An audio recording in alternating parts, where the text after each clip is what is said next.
Halo semuanya, kembali lagi di channel Sosio Maling. Kali ini kita akan kembali membahas bahasan mengenai sosiologi ya.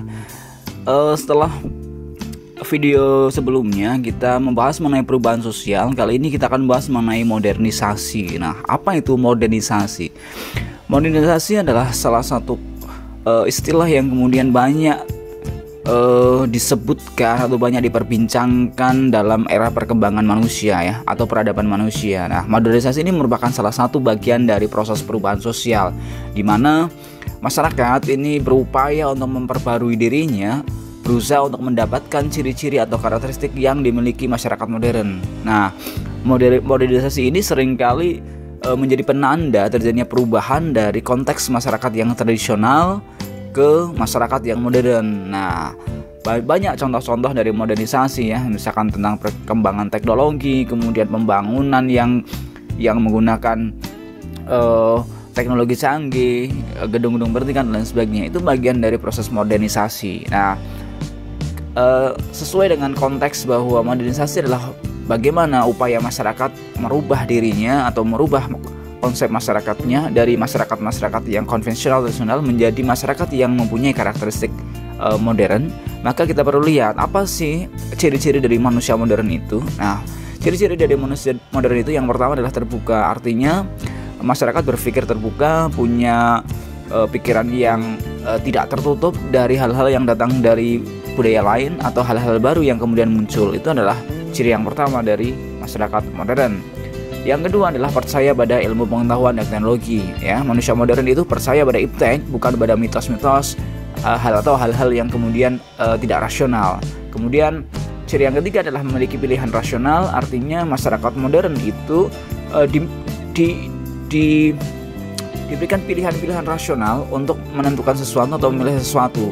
Nah, jadi masyarakat modern cenderung menggunakan rasionalitas atau akal sehat dalam memutuskan sesuatu dibandingkan pertimbangan-pertimbangan yang irasional atau pertimbangan-pertimbangan yang kemudian tidak berbasis pada akal sehat dan rasional. Nah, kemudian berikutnya adalah individual. Nah, individual itu artinya adalah bahwa masyarakat modern itu percaya pada kemampuan dirinya dan kemudian tidak bergantung pada orang lain dan memutuskan sesuatu dengan pertimbangan dirinya, kemudian mampu untuk memutuskan sesuatu atau melakukan sesuatu secara individual, tidak kemudian bergantung pada keluarga, kepada komunal dan lain sebagainya. Itulah ciri-ciri dari manusia modern ya.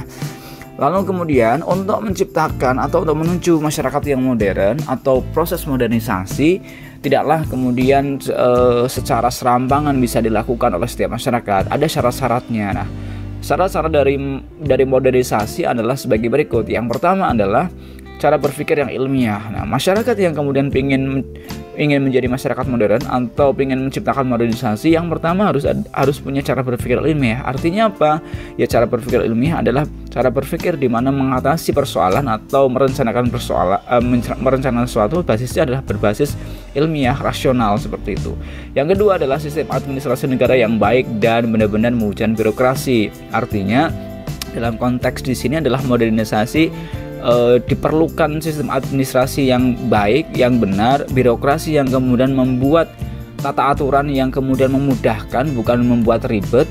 Nah, kemudian fungsi dari sistem administrasi dan birokrasi ini adalah memastikan bahwa aturan main dari sebuah proses pembangunan, dari proses perubahan itu bisa dijalankan secara baik, secara benar, tidak kemudian basisnya adalah persekongkolan, nepotisme dan lain sebagainya. Itu adalah syarat yang kedua.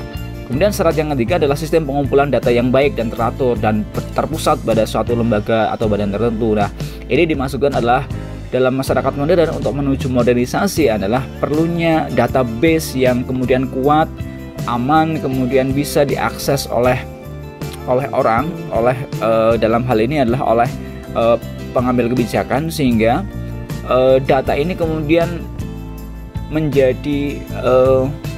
menjadi sebuah basis pengambilan keputusan atau menjadi basis dalam penentuan pelaksanaan modernisasi. Nah, itu sistem pengumpulan data yang baik. Artinya bahwa data itu setiap manusia atau masyarakat itu terdata, kemudian data itu kemudian aman, tersimpan, dipastikan kerahasiaannya, dan kemudian data itu bisa dibutuhkan untuk proses pembangunan, proses modernisasi dan lain sebagainya.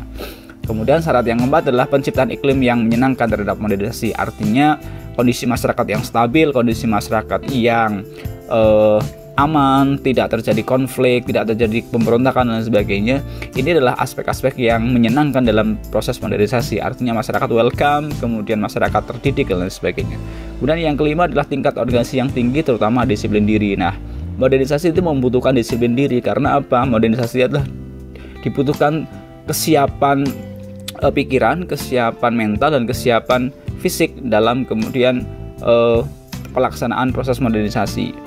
Di samping itu, tingkat organisasi yang tinggi artinya adalah bahwa masyarakat harus siap bahwa mereka ketika kemudian berupaya menjadi masyarakat modern mampu bekerja sama dengan masyarakat lain, bidang lain yang kemudian punya aktivitas atau punya pekerjaan atau punya spesifikasi sendiri-sendiri, yang kemudian spesifikasi itu kemudian terhubung satu sama lain. Kemudian yang keenam adalah terjadinya sentralisasi wewenang yang tidak mementingkan kepentingan pribadi. Artinya dalam modernisasi itu harus wewenang itu harus tersentralisasi, di mana sentralisasi itu fungsinya adalah untuk memastikan bahwa proses modernisasi itu bisa diakses siapa saja, dan ini diperuntukkan untuk semuanya. Semua orang berhak untuk mengakses modernisasi dan kemudian tidak mementingkan kepentingan pribadi atau golongan. Nah, itu adalah syarat-syarat modernisasi. Nah, berikutnya adalah, kita lihat ya, contoh-contoh globalisasi itu terjadi dalam berbagai macam bidang kehidupan ya. Gejala modernisasi dalam bidang politik, misalkan lahirnya demokrasi, kemudian pengakuan terhadap hak asasi manusia, itu adalah bagian dari contoh dari modernisasi dalam bidang politik ya. Kemudian dalam bidang ekonomi, modernisasi terjadi melalui pemanfaatan teknologi dalam proses aktivitas ekonomi ya, seperti jual beli, transaksi ekonomi dan lain sebagainya. Sekarang dulu transaksi ekonomi menggunakan uang secara langsung atau konvensional. Sekarang transaksi ekonomi tidak lagi harus memberikan uang secara langsung, tapi bisa menggunakan e-money, menggunakan kartu dan lain sebagainya. Kemudian proses pertanian misalkan tidak dilaksanakan hanya dengan cara-cara konvensional, tapi sudah menggunakan cara-cara modern ya, di mana menggunakan teknologi yang canggih, kemudian proses panennya sudah menggunakan mesin dan lain sebagainya. Itu contoh modernisasi dalam bidang ekonomi. Kemudian dalam bidang budaya, modernisasi juga ditampilkan dalam proses pementasan budaya, di mana terjadi akulturasi dari budaya-budaya tradisional kemudian digabungkan dengan budaya-budaya modern yang datang dari luar, misalkan seperti itu. Nah, kemudian dalam bidang pendidikan, modernisasi juga terjadi ya, misalkan dengan memanfaatkan kecanggihan teknologi untuk membantu proses belajar mengajar ya. Kita tahu ada namanya belajar online gitu ya. Kemudian kursus-kursus yang bersifat online, kemudian proses aktivitas pembelajaran tidak harus bertatap muka dengan guru, tapi bisa melalui bantuan teknologi, dan ini merupakan bagian dari modernisasi dalam bidang pendidikan. Nah, baik teman-teman, barangkali itu terkait dengan pengenalan terkait dengan modernisasi, mudah-mudahan bisa dipahami. Kita bertemu kembali di penjelasan materi sosiologi berikutnya. Terima kasih.